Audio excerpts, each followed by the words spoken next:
So I spent 12 months last year working with some fathers in the UK. They experienced the family breakdown event for a variety of reasons. Some of them had abuse involved. Negotiating parenting roles, negotiating contact time was often a very difficult, high conflict situation.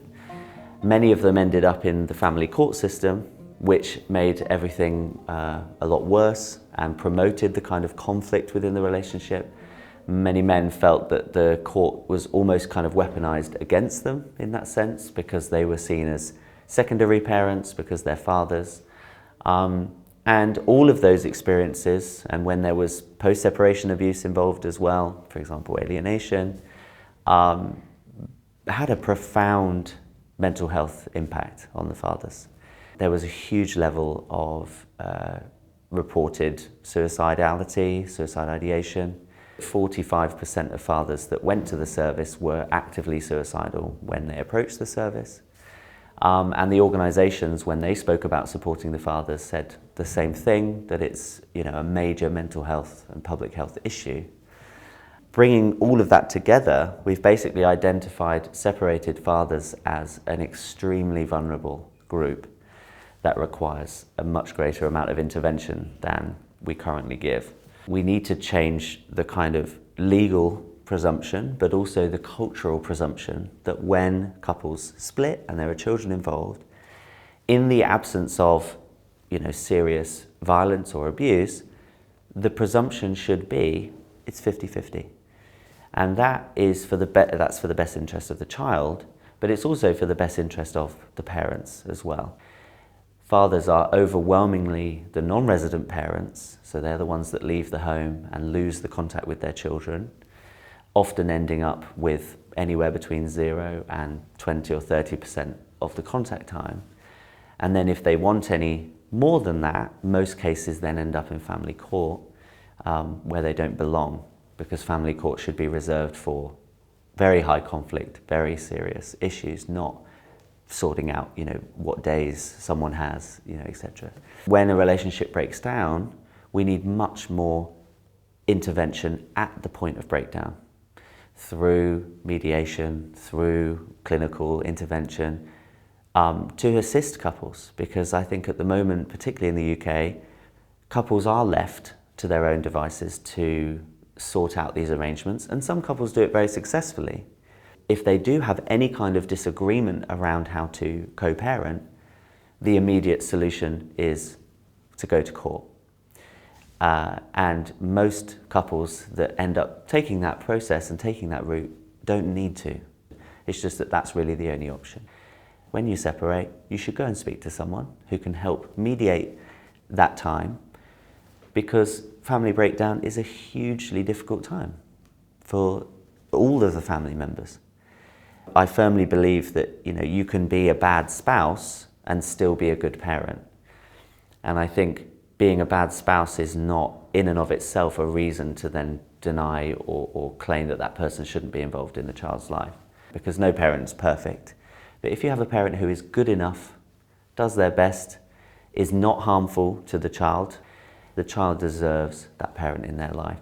And the best way to achieve that is through 50-50 shared custody. You know, parenting isn't something that you can do perfectly, because every parenting experience is so unique, but, you know, as long as you're doing a good enough job, that's all you can really ask of. I think someone said, as long as, you know, if you're getting it right 70% of the time, you're doing a good job, you know, because everyone's going to get it wrong every now and then. So I think the most kind of shocking was the mental health, the kind of gravity of it. So the impact, the fact that so many men were drawn to a position of suicidality. I mean, that's extremely worrying.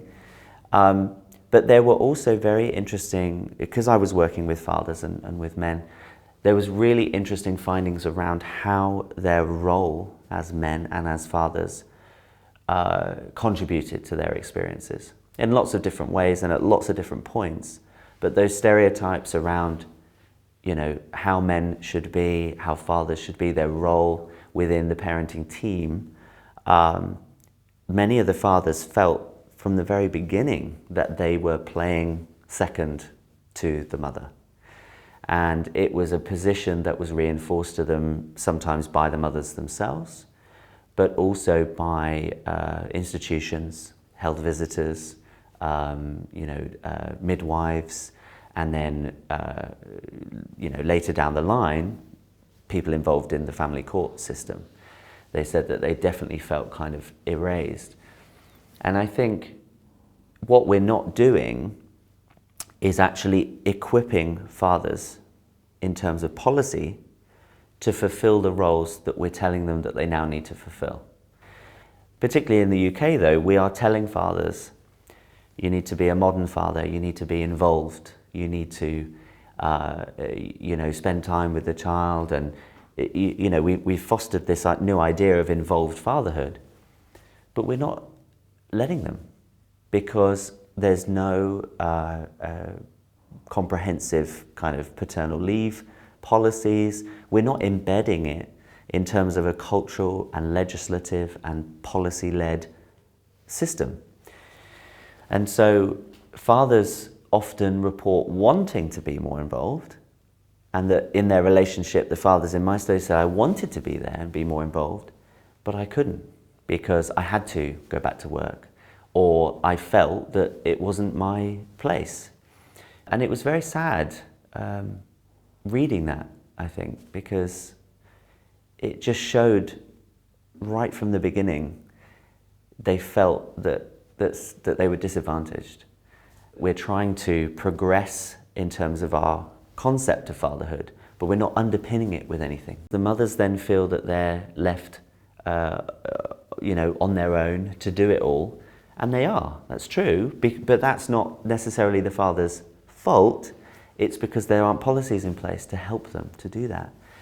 And it's very sad, it's very, very sad, because fathers, I think, want to be more involved, then they can't, and then if the family does break down, there's a lot of resentment from the mother, which is understandable. You then get the mother attacking the father, sometimes saying, they were never there, they were never helpful. And to a certain extent, it's true, but often it's not the father's kind of fault. Obviously, this applies to, same-sex couples as well when there's a family breakdown. I think that was also very striking, was the impact of the stereotypes. And then on the support as well, and the coping. I did one interview where it was meant to be semi-structured. So we were meant to have questions and they would answer and we would kind of go on that. And the father logged on and spoke non-stop for 55 minutes. And he said it was the first time that not only someone had asked about his experiences, but it was the first time it seemed like someone actually cared.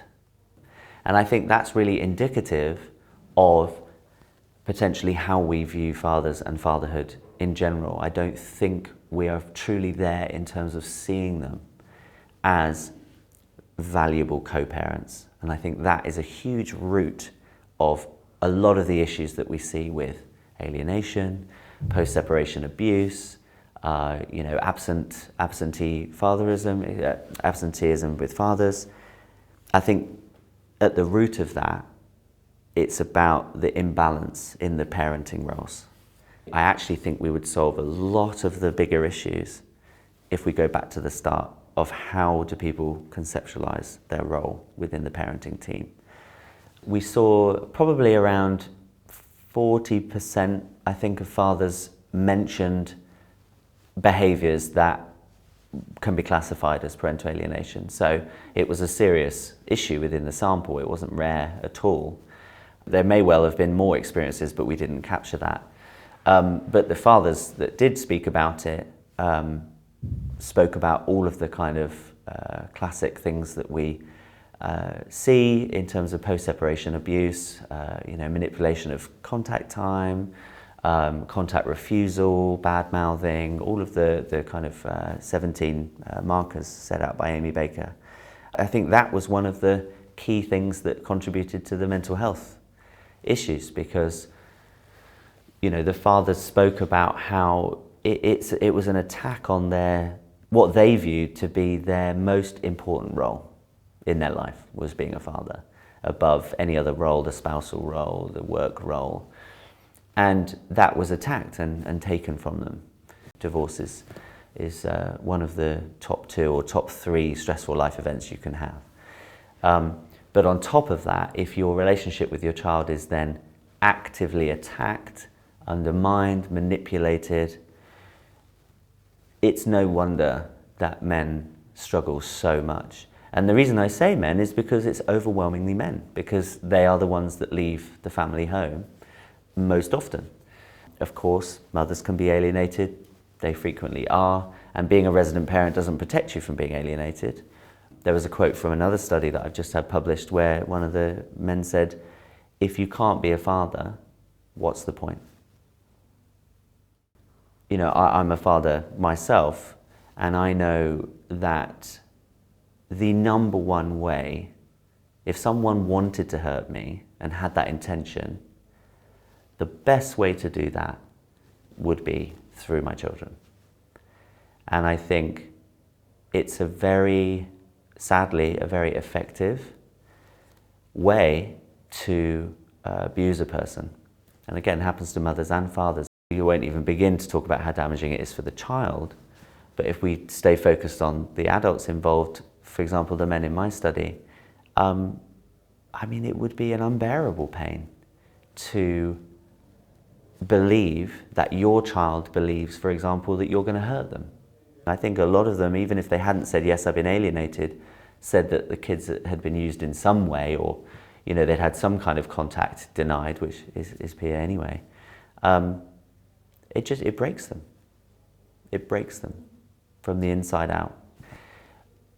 You know, as a child who was alienated, I think what I would try and encourage people more than anything to do is to understand the profound effect it has on the child and the psychology of the child.